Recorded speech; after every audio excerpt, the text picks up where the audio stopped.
Hello mga kasari, good morning. So today is Tuesday and meron tayong mga dadating na ahente ngayong Martes.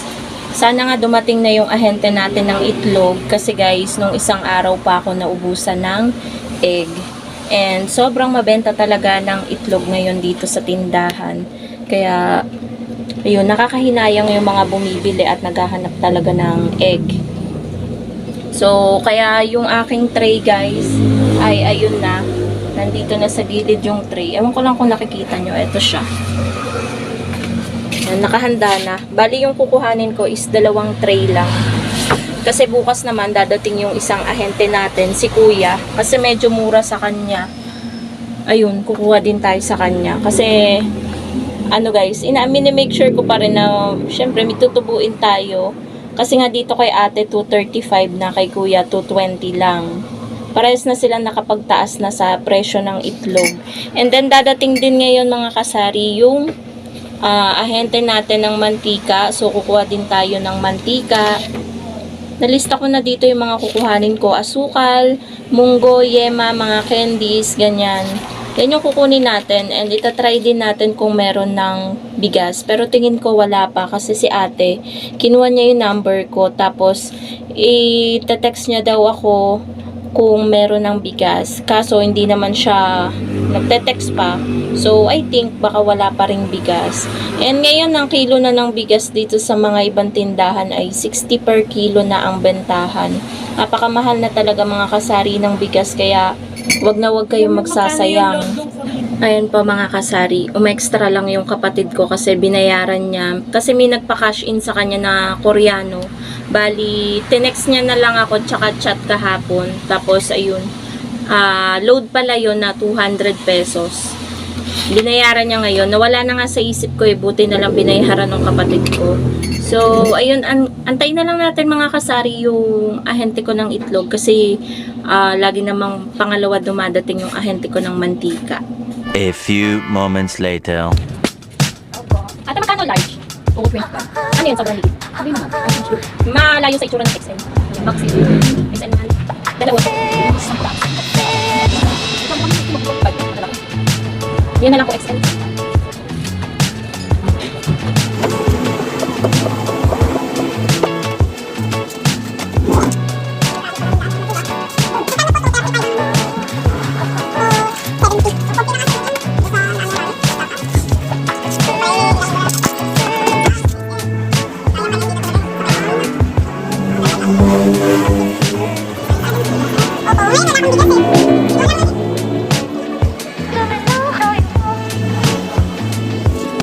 So, kararating lang guys nung ahente natin, yung lumang ahente natin ng itlog at ayun yung sasakyan nila sa labas.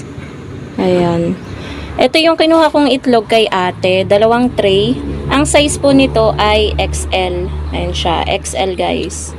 Sa timbang daw kasi talaga ito. Pero mukhang maliit siya sa XL, 'di ba guys? Nung nakaraan medyo malalaki. Tinanong ko sa kanya kung magkano yung large. Kasi baka ako hindi naman nagkakalayo para medyo malaki naman yung tubuin natin. Kaso, ang laki daw ng difference. Kaya XL na lang. Yung large kasi niya, 225 yung puhunan. Ito, 235 yung kuha ko. Bali, 470 yung aking pinagbayaran. Ayan. Kapag to guys, napaubos ko, magkano lang yung tutubuin ko dyan. Kasi 9 pesos ko pa rin ititinda. I-compute natin guys. 9 times 30, 270 yung mapapagbentahan natin, i-minus natin yung puhunan na 235. 35 pesos lang yung ating tutubuin. So, halos kada isang peraso ng itlog, piso lang yung tubo natin. Kaya hindi talaga pwedeng may basag dyan. Alam nyo na. Kaya i-check natin parati yung itlog na dinadala sa atin. Tulad nung nakaraan, pinalitan naman ni kuya yung second ahente ko. Yung tricycle kasi yung gamit niya sa pagde-deliver. Tapos ito, close ba na puti. So, yan lang guys. Antayin na lang natin yung ahente ng mantika para update ko kayo kung meron ba akong makukuhang bigas ngayon or wala. Tapos kukuha pa ako ng iba pang items. 2 hours later. Ano po? Kasi ko brown, meron pa mga pinta. Meron pa. Brown impact po. Isang brown. Isang black, isang blanca. Saka British white. Impact po lang. Yun lang po. May ano po? Yung white original. Black. Yun na lang. Ito. Isang puno, isang luwas, isang linggo. Ano lang yung kapila ng brown lang na kapit.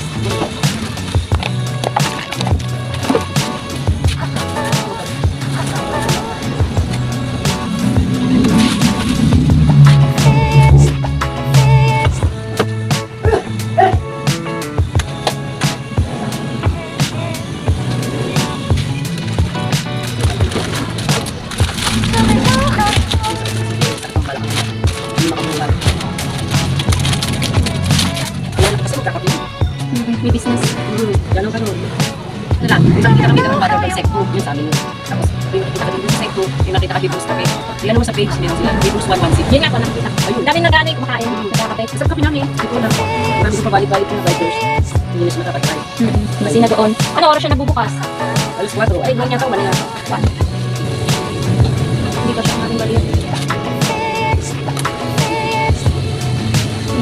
Ang bigas po ngayon, grabe no? Ako, wala ka katagwan. Wala ko ba?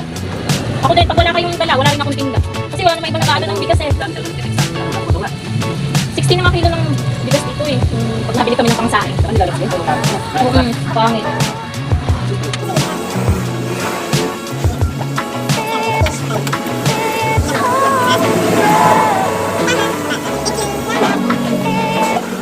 Ayan guys, kakarating lang po at kakaalis lang nung ahente ko po ng mantika. At ngayon po, ay isi-share ko na sa inyo yung mga nakuha ko sa kanila.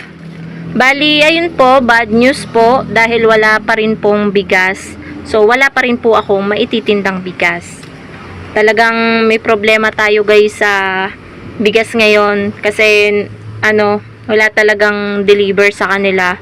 And kapag wala sila, wala rin akong panindang bigas kasi wala namang ibang nag-aahente dito ng bigas. So, by the way, ito yung total ng napagbayaran ko sa kanila, 1,382 pesos. Mag-start tayo guys dito sa mantika. Ang kuha ko guys sa kanila nito is 285. Ang bentahan ko po ay 30 pesos. Bali, pumapatak mga kasari, mura lang yan eh. Buti nga nagmura ang mantika at hindi nagtataas ngayon ulit. 285 divided by 12. Ang puhunan po niya ay 23.75. Ilas natin yung 30 na bentahan. Meron po tayong tubo na 6.25. Kada isang bottle guys. And next naman mga kasari is itong parang tumaas yata ang ang asukal. Wait lang guys ha. Mamaya ko yan. Iko-compute ko. Pero alam ko 85 kasi yung kilo ng asukal.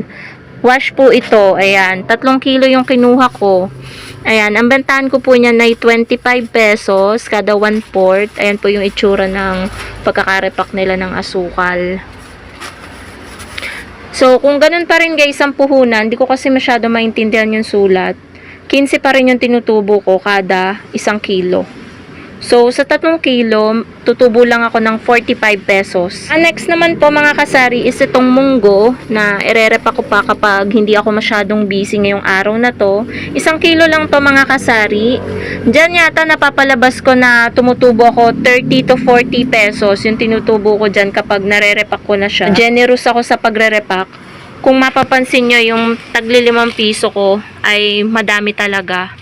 Ayan, sobrang generous tayo sa pagre-repack ng taglilima natin. And then guys, yung munggo, ang puhunan is 100. Sana tumubo tayo dyan at least 30 to 40 pesos kapag narepack natin. Meron din tayong yema at mentos. Ayan. Same price lang yan guys. 60 pieces yung laman. Yung yema at mentos ay same na 50 pesos ang puhunan. So, meron tayong 10 pesos na tubo kada balot ng mga candies na yon. And then, yung gami natin ay 3 klase. Pumatak po siya ng 150. Ito siya. Wala nang ibang klase ng gami. Ayan. Flower. Ito, strawberry yata yung design niya. Hindi ko masyado maintindihan. And yung mango. Ito yata, parang di naman tayo tutubo yata dito. So, ayan. Kada isang tab, puhunan po niya ay 50, 60 pieces daw po yung laman. So, kada tab, meron tayong tubo na 10 pesos. Dito natin ilagay guys. Ayan yung gami natin. Meron pa naman tayo dito. Ayan. Gusto ko lang talagang dagdagan ng iba pang choices para matuwa-tuwa yung ating mga batang customer. Tapos, ayan, kumuha din po ako ng mga kape. 'Di ba, maulan kasi ngayon, guys. Kaya hindi ko pa inuutusan yung kapatid ko. Wala na kasi tayo mga kopi ko, ayan. Kaya eto, kumuha ako, guys. Ayan, mga basura. Yan, bala ko pa yan, guys, ano, mga plastic lang naman yan, tsaka yung mga kaha-kaha. Ayan, kopi ko black. Lahat to, guys, ay twin pack. Kopi ko black, blanca, brown, tsaka gray taste, white. Yan yung ating kinuha. Bali yung puhunan ng kopi ko is 123. 128 naman yung gray taste or 123 din.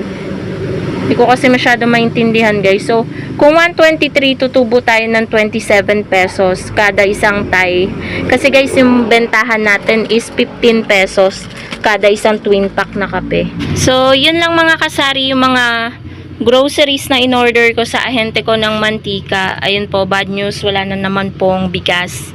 So, siguro magtatagal pa yan bago sila magkaroon ng stocks kasi wala talagang nagdi-deliver daw sa kanila. So, hindi ako kumuha ngayon, guys, ng tuyo kasi ayan, meron pa tayong tuyo. Halos isang haba pa yan. Ayoko naman kumuha ng sobrang labis na labis kasi baka mabilis mabulok. Alam nyo na, guys, ayaw natin na tayo ay malulugi. Sakto lang yung ating kuhanin kasi weekly naman dumadating yung ating mga ahente. So, ayun po. Thank you so much for watching, mga kasari. Sana na-update ko kayo sa presyo ng mga items na napakita ko sa inyo. Happy selling po sa inyong lahat and God bless po. Bye, guys!